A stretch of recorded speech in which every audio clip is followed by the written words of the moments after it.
Good morning to all of you. आप सभी का एक बार फिर से स्वागत है मास कॉम वाली स्टडी में। और आज का जो टॉपिक है वह है press council and press commission of India.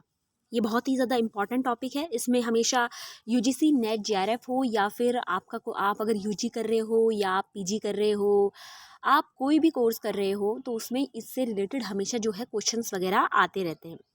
अगर आपने मेरे टेलीग्राम चैनल पर विजिट नहीं किया है तो आप टेलीग्राम चैनल पर भी विजिट कर सकते हो, जो कि आपको मास कॉम वाली स्टडी वहाँ पे सर्च करना होगा और आप इस चैनल से जुड़ जाएंगे, जहाँ पर आपको हमेशा नोटिफिकेशन मिल जाएगी। तो चलिए अब हम आगे बढ़ते हैं। आज सबसे पहले ये मेरे बारे में थोड़ा जान लीजिए। आपको पता ही है, my name is Aarti Pandey and I have completed my post graduation right now in SGRL PG College in first division, and I have past 3 years I have worked in media, and now this is my own YouTube channel mass com वाली study. And इसके साथ ही जो है मेरा एक दूसरा YouTube channel भी है, पहाड़ी खबर उत्तराखंड टीवी के नाम से, जहाँ पर आपको जो दिन प्रतिदिन जो चीज़ें होती रहती हैं उससे रिलेटेड वहाँ पर खबरें आपको मिल जाती हैं। और मैं अपने आप को एक लर्नर कैटेगरी में मानती हूँ और मुझे लगता है कि आप और मैं लर्नर की कैटेगरी में आते हैं और एक दूसरे से ही हम बहुत कुछ सीख कर यहाँ पे जाने वाले हैं। तो चलिए अब हम आगे बढ़ते हैं। यहाँ पे लिखा है व्हाट इज़ प्रेस कमीशन। बहुत ही इंपॉर्टेंट टॉपिक है। प्रेस कमीशन है क्या? प्रेस कमीशन जो है अपॉइंट करी गई थी। किसने अपॉइंट की थी? गवर्नमेंट ऑफ इंडिया ने से अपॉइंट किया था, ताकि जो कंप्लीट इंक्वायरी की जा सके state of the press in the country, यानी कि कंट्री में प्रेस किस तरीके से काम कर रही है, चाहे कंट्री के एक एक स्टेट की बात की जाए, प्रेस किस तरीके से काम कर रही है, और उसकी इंक्वायरी करने के लिए ही प्रेस कमीशन का क्या किया गया? गठन किया गया। उसके अलावा जितने भी जो इशू हैं वर्किंग कंडीशन में, जो जर्नलिस्ट के साथ जो भी इशू बनते हैं, तो मतलब वर्किंग कंडीशन में हम कैसे बोल सकते हैं, जो जर्नलिस्ट हैं जो वर्क कर रहे हैं उनके साथ अगर कोई इशू आते हैं तो किस तरीके से उन पर नज़र बनाई जा सके, उनके ऊपर एक अथॉरिटी होनी चाहिए, that is press commission. Simple सी भाषा में अगर मैं ये कहूँ, हमारे घर में हमारी बागडोर संभालने वाले कौन हैं? हमारे माता पिता, ताकि हम इधर उधर अपने रास्तों में ना भटक जाएं। हमारे माता पिता हमको हमेशा सही रास्ता दिखाने का काम करते हैं। ठीक उसी प्रकार प्रेस कमीशन जो है, अगर आपके साथ, आप अगर जर्नलिस्ट हैं, आपके साथ अगर कोई भेदभाव हो रहा है, तो आपके ऊपर आपका जो सहयोगी बैठा है वो कौन है?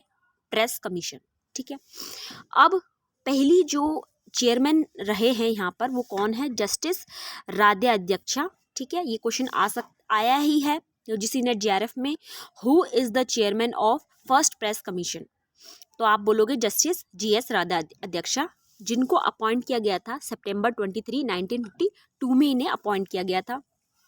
और उस समय जो मेंबर्स थे वो 10 मेंबर थे। कितने मेंबर्स थे? 10 मेंबर्स की पर्सनालिटी के दौरान जो है इन्हें जो है अपॉइंट किया गया है, और ये इनके मेंबर्स हैं और ये अभी तक हैं। उसके बाद जो ये कमीशन थी, इसने अपनी रिपोर्ट कब सबमिट की थी? 1954 में अपनी जो रिपोर्ट है या कमीशन की, वो गवर्नमेंट ऑफ इंडिया को सबमिट कर दी थी। अब ये करने कब लगे थे अपने काम? तो याद रखना 1952 से ये काम शुरू हो गया था और 54 में इन्होंने अपनी रिपोर्ट जो है सबमिट कर दी थी। दैट्स इट, इतना सा याद रखना। चलिए, मुझे लगता है बहुत ही इजी भाषा में मैंने समझाया है, आपको ये क्लियर हो गया होगा। चलिए अब आगे बढ़ते हैं। अब मैं आपको बताने वाली हूँ what are the objective of press commission. Press commission लाई क्यों गई? मैंने आपको सिंपल सी भाषा में अभी बताया था। हमारे माँ बाप जैसे हमारी बागडोर संभालने के लिए बैठे हुए हैं, ठीक यही काम ये भी है कि इसका जो अपॉइंटमेंट किया गया था वो आज़ादी से पहले किया गया था। क्यों किया गया था? ताकि जो चेंजेस हो रहे हैं प्रेस में, मिशन से लेकर बिजनेस तक चेंजेस होने के लिए जो है प्रेस कमीशन का गठन किया गया, ताकि जो प्रेस है वो क्या दिखाती है? सर्कुलस राइटिंग दिखाती है। सर्कुलस मतलब होता है अभद्र तरीके से अगर आपको कोई चीज़ प्रेजेंट करी जा रही है तो it should not be present over here. Okay. और इसके साथ ही इनडिसिसेंसी, वल्गैरिटी और जो भी पर्सनल अटैक किए जा रहे हैं एक इंडिविजुअल के ऊपर, तो वह रोके जा सके, इसीलिए जो है प्रेस कमीशन का क्या किया गया? गठन किया गया, एस्टेब्लिशमेंट किया गया। ठीक है, that's called the objective of press commission. Okay, now I think you clear this point. अब हम थोड़ा आगे बढ़ते हैं।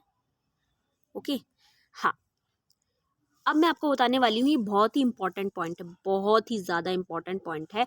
आज की क्लास ना बहुत इंपॉर्टेंट है, आप इसे देख देख के सुनिए और बहुत इंपॉर्टेंट है। कौन से रिकमेंडेशन रहे हैं इस कमीशन के, कौन से मेजर रिकमेंडेशन है? सबसे पहले प्रेस काउंसिल का गठन करना। प्रेस काउंसिल मतलब जो गठन हुई थी 1966 में हुई थी। कब हुई थी? 1966 में हुई थी, 4 जुलाई 1966 में हुई थी। इतना याद रखिए पहले तो। अब इसमें मैं आपको बताने वाली हूँ, जो प्रेस काउंसिल है ये जो है फर्स्ट प्रेस कमीशन की रिकमेंडेशन में आई थी। किसकी press council? First press commission की रिकमेंडेशन में आई थी, जो कि मैंने आपको 52 54 पढ़ाया था उसमें, ठीक है। इसका जो काम था वो ये देखना था कि जो किस तरीके से फ्रीडम हो रही है, इंडिपेंडेंस हो रहा है, हाई स्टैंडर्ड डेवलपमेंट किस तरीके से हो रहा है प्रेस का, उन सब में अपनी नज़र, अपनी तीखी नज़र जो है बनाए रखना, वो काम इसने करना था, ठीक है। पहली चीज क्या हुई? प्रेस काउंसिल का गठन करना, ठीक है। दूसरी चीज आरएनआई, जो कि मैंने बताया, registered of newspaper of India, यानी अगर आप कोई भी न्यूज़पेपर हर साल आते जो हैं वो अपने आप को रजिस्टर्ड करेंगे, किसमें? आरएनआई के अंदर, registered of newspaper of India के अंदर अपने आप को रजिस्टर्ड करेंगे। तीसरी चीज एडवर्टाइजिंग काउंसिल का गठन होना, यानी कि ये क्रिएट करेगा, आपको एडवाइस करेगा कि किस तरीके से आप रिसर्च करो, किस तरीके से आप जो है रीडरशिप को, जो रीडर है, जो पढ़ने वाला सामने वाला पर्सन है, उसको एडवर्टाइजमेंट के थ्रू एथिक्स वगैरह को समझाने का काम करे, ठीक है। क्योंकि without advertisement paper are not, जो न्यूज़पेपर है ना, आर नॉट फुली, मतलब बोल सकते हैं फुली एक्यूरेट, ठीक है। मतलब खाली खाली सा लगता है विदाउट एडवर्टीजमेंट, ऐसा लगता है सब तरफ भरा भरा सा। तो इसीलिए एडवर्टीजमेंट होना भी बहुत ज़रूरी है, और एडवर्टीजमेंट होने से ये आपको जो है एथिक्स वगैरह बताए जाने का काम करता है, ठीक है। तीसरी चीज़ ये पता लगी हमें यहाँ से। अब चौथी चीज़ है कि आपके पास जो है प्राइस पेज शेड्यूल एक्ट को आप यहाँ पे इंट्रोड्यूस करोगे। प्राइस पेज यानी कि पेजेस के हिसाब से आप जो है न्यूज़पेपर का प्राइस जो है वो इंट्रोड्यूस करोगे। सपोज 4 पेज का न्यूज़पेपर है तो उसका प्राइस 2 रुपये रखोगे, है ना। ये काम किया। तीसरी चीज, मेंटेन करोगे कोऑर्डिनेशनल रिलेशनशिप किस किस के बीच में? गवर्नमेंट और प्रेस के बीच में, इसीलिए इसका रिकमेंडेशन किया गया कमीशन का, ठीक है। और उसी दौरान प्रेस कंसल्टेंट कमेटी भी बनाई गई, और वर्किंग जर्नलिस्ट एक्ट जो है वो भी इम्प्लीमेंट हुआ था। वो अब ये मैं आपको बताती हूँ, वर्किंग जर्नलिस्ट एक्ट है क्या। ये एक्ट वो है जिसमें जो जर्नलिस्ट हैं, जो काम कर रहे हैं, जो एम्प्लॉयमेंट है, उस काम करे का उनको क्या मिलता है? पैसा मिलता है। That's called working journalist act, और ये किसके अंडर आता है? इसी एक्ट के अंदर आता है। इस एक्ट का एस्टेब्लिशमेंट कब हुआ था? तो याद रखना 1955 में हुआ था, ठीक है। ये इम्प्लीमेंट किया जाए। इस्टेब्लिशमेंट हुआ किसका? फैक्ट फाइंडिंग कमेटी का, ताकि जो न्यूज़पेपर है, न्यूज एजेंसीज है, उनकी फाइनेंशियल पोजीशन का क्या कर लगाया जा सके, पता लगाया जा सके, ठीक है। अगला पॉइंट यही है, ये इन सब कमेटी का रिकमेंडेशन जो है गवर्नमेंट ऑफ इंडिया से क्या हो? एफिलेटेड हो, ठीक है। बस इतना याद रखो। कौन कौन से पॉइंट बताया मैंने? पहला, प्रेस काउंसिल का गठन होना। दूसरा मैंने ये बताया आरएनआई होनी चाहिए, ठीक है। तीसरा मैंने क्या बताया? तीसरा मैंने बताया एडवर्टाइजमेंट काउंसिल होना चाहिए, ठीक है, ठीक है। चौथा, प्राइस पेज शेड्यूल एक्ट होना चाहिए। पांचवा, गवर्नमेंट और प्रेस के साथ संबंध अच्छे होने चाहिए। छठा, वर्किंग जर्नलिस्ट एक्ट इम्प्लीमेंट होना चाहिए। सातवां, जो फैक्ट फाइंडिंग कमेटी बनाई गई, ताकि जो न्यूज़पेपर है और जो एजेंसीज हैं उनकी जो फाइनेंशियल कंडीशन है वो पता ही लगाया जा सके। बस ये जो हैं इसके क्या हैं? रिकमेंडेशन हैं। अब हम आगे बढ़ते हैं। अब मैं आपको बताने वाली हूँ, फर्स्ट प्रेस कमीशन के बाद सेकंड प्रेस कमीशन आई। उसका जो ईयर था फर्स्ट प्रेस कमीशन का, वो क्या था? वो ईयर? वो था 1952 से लेकर 54 के बीच में था। अब सेकंड प्रेस कमीशन आई तो इसका क्या ईयर है? इसका ईयर है 1980 से लेकर 82 के बीच में ये आई है, ठीक है। इतना याद रखना। अब मैं आगे बढ़ाती हूँ आपको। इसमें भी 10 मेंबर्स हैं इस कमीशन के अंदर। इसके जो चेयरमैन हैं वो कौन है? जस्टिस के मैथ्यू हैं, जो कि 1980 में अपॉइंट हुए थे, और इसने अपनी रिपोर्ट कब सबमिट की थी? 82 में की थी। मतलब 80 से 82 के बीच में काम हुआ है, बता दिया मैंने। क्या मेजर रिकमेंडेशन थी? मेजर रिकमेंडेशन पहली ये थी कि जितनी भी जो स्मॉल न्यूज़पेपर हैं, उनका क्या सके, और मीडियम न्यूज़पेपर है उनका क्या हो सके, ग्रोथ हो सके। क्योंकि बड़े बड़े न्यूज़पेपर तो ऑलरेडी ग्रोथ हो जाते हैं, लेकिन जो छोटे न्यूज़पेपर है वह रह जाते हैं। इसीलिए छोटे न्यूज़पेपर का ग्रोथ होने के लिए ही जो है सेकंड प्रेस कमीशन का क्या किया गया, गठन किया गया, यानी कि इस्टेब्लिशमेंट किया गया। दूसरा चीज़, इन न्यूज़पेपर के अंदर क्या होनी चाहिए, एडवर्टाइजमेंट होनी चाहिए। ऐसा नहीं कि छोटे जो न्यूज़पेपर है उनको एड्स वगैरह नहीं मिल पाती हैं, तो उनको एड्स मिले।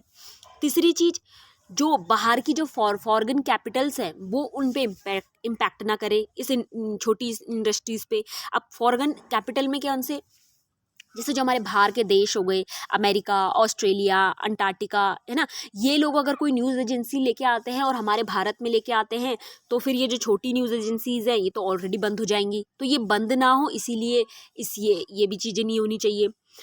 चौथी चीज़, प्रेस लॉ जो है वो अमेंडमेंट होना चाहिए। प्रेस लॉ यानी कि प्रेस होने का एक ना एक लॉ होना चाहिए, नहीं कि अपनी मनमर्जी से कुछ भी कर रहे हो, नहीं, एक लॉ भी होना बहुत ज़्यादा ज़रूरी है।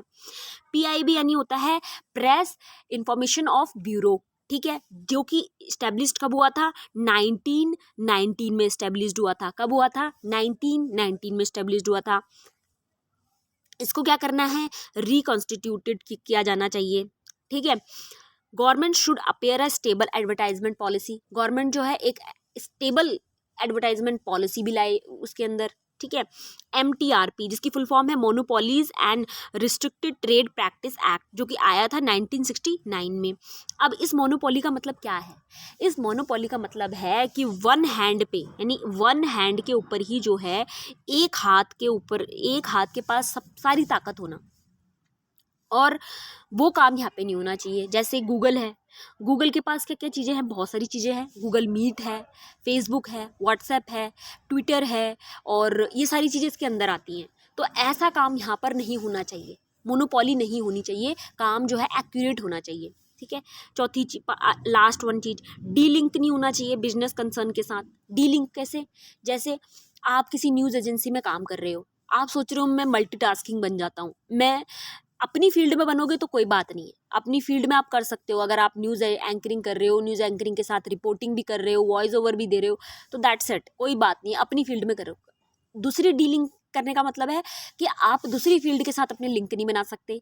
जैसे आप न्यूज़ एजेंसी में हैं और फिर आप सोच रहे हैं कि मैं हॉस्पिटल के साथ भी, हॉस्पिटल में जाके भी काम कर लूँ, वहाँ नर्सिंग डिपार्टमेंट भी संभाल लूँ, मैं होटल मैनेजमेंट का भी देख लूँ, या मैं अपनी बिजनेस बना लूँ, तो ये सारी चीज़ें डीलिंक नहीं कर सकते आप अपनी फील्ड में कर रहे हो तो कोई प्रॉब्लम नहीं है, लेकिन अगर आप दूसरी फील्ड्स में ट्राई कर रहे हो, डीलिंक करने की कोशिश कर रहे हो, तो वो शुड नॉट बी अलाउ, यहाँ पे अलाउ नहीं होगा। सेकंड प्रेस का गठन इसीलिए ही हुआ।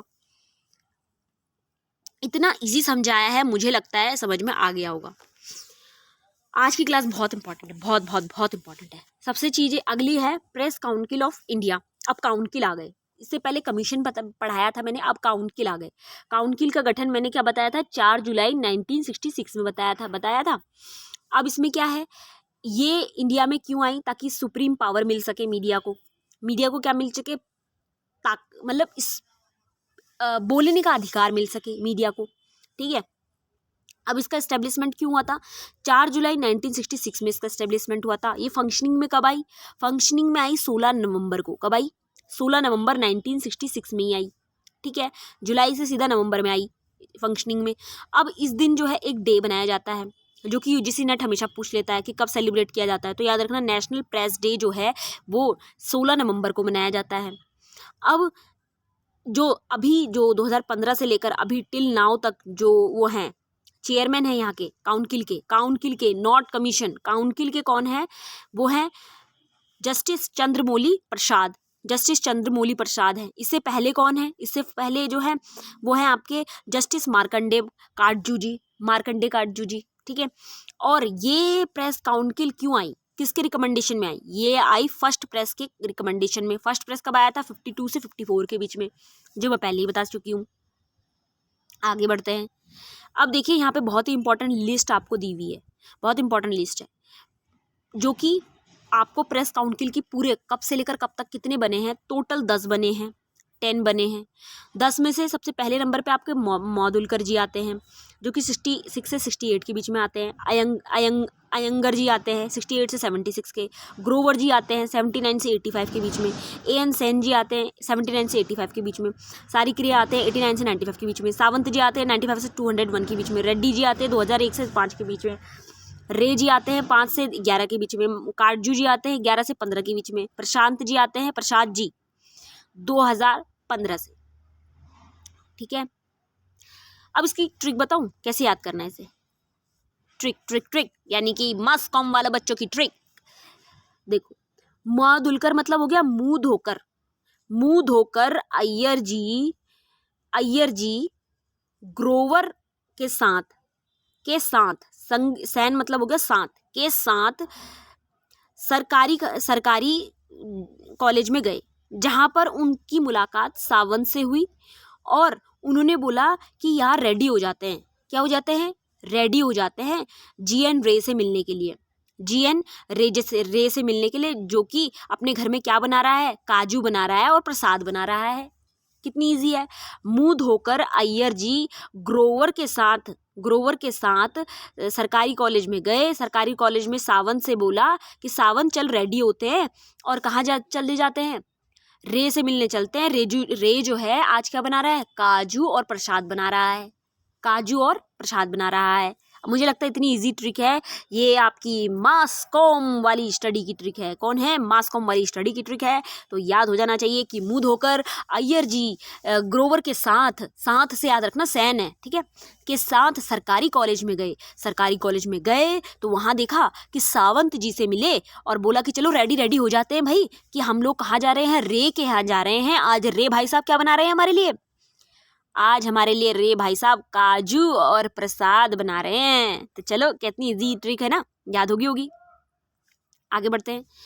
बहुत ही इंपॉर्टेंट फैक्ट्स मैं यहाँ पे लेके आई हूँ, याद रखना। ये क्वेश्चन यूजीसी नेट ने पूछा है कि प्रेस काउंसिल के हेड कौन करता है, चेयरमैन कौन होता है उसका? तो बोलेंगे रिटायर्ड जज, सुप्रीम कोर्ट का रिटायर्ड जज होता है। कौन होता है?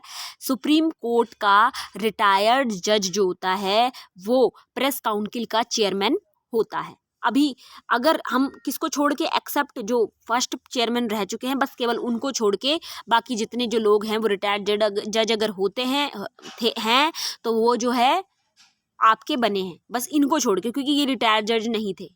उस समय गठन हुआ था इसलिए इनको ऐसे बना दिया गया था। बाकी जितने लोग जो आए वो रिटायर्ड जज ही हैं सुप्रीम कोर्ट के, ठीक है। और ये तो हमें पता ही है 66 में आई थी, 4 जुलाई 1966 में। मेंबर्स कितने हैं?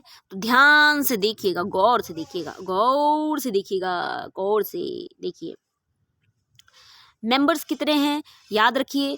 चेयरमैन, पहला तो चेयरमैन है भाई साहब, पहले तो चेयरमैन हो गए, फिर 13 वर्किंग जर्नलिस्ट हो गए, जिनके अंदर 7 तो वर्किंग जर्नलिस्ट आ गए जो फील्ड में काम करते हैं, 6 वो हो गए जो चेयरमैन डेस्क में काम करते हैं, ठीक है। 6 जो है मीडिया मैनेजमेंट के हो गए, मैनेजमेंट डिपार्टमेंट संभालते हैं। 1 जो है वो न्यूज एजेंसी हो गई। 3 जो है वो स्पेशल फील्ड से हो गए, यानी अगर कोई हमने किसी को क्राइम दे रखा है, किसी को हॉस्पिटैलिटी दे रखा है, स्पेशल ब्रांच दे रखी है, किसी को क्रिएटिव डिपार्टमेंट दिया हुआ है, ठीक है। 5 जो है वो आपके पार्लियामेंट यानी संसद से आ गए लोग, जिसके अंदर 3 आपके लोकसभा से और 2 आपके राज्यसभा से आ गए। कितना इजी है ना। और टोटल मेंबर कितने हो गए? नीचे के जो लोग हैं वो आपके 28 हैं और एक चेयरमैन साहब को मिला के टोटल 29 मेंबर्स हो गए हैं। आई थिंक इतना इजी से समझाया, याद हो गया होगा। चलिए अब हम थोड़ा सा आगे बढ़ते हैं। अब यहाँ पर याद रखना कि जो टेन्योर है किसका, जो टेन्योर है आपका काउंसिल का वो है 3 साल का। कितने का? 3 साल का।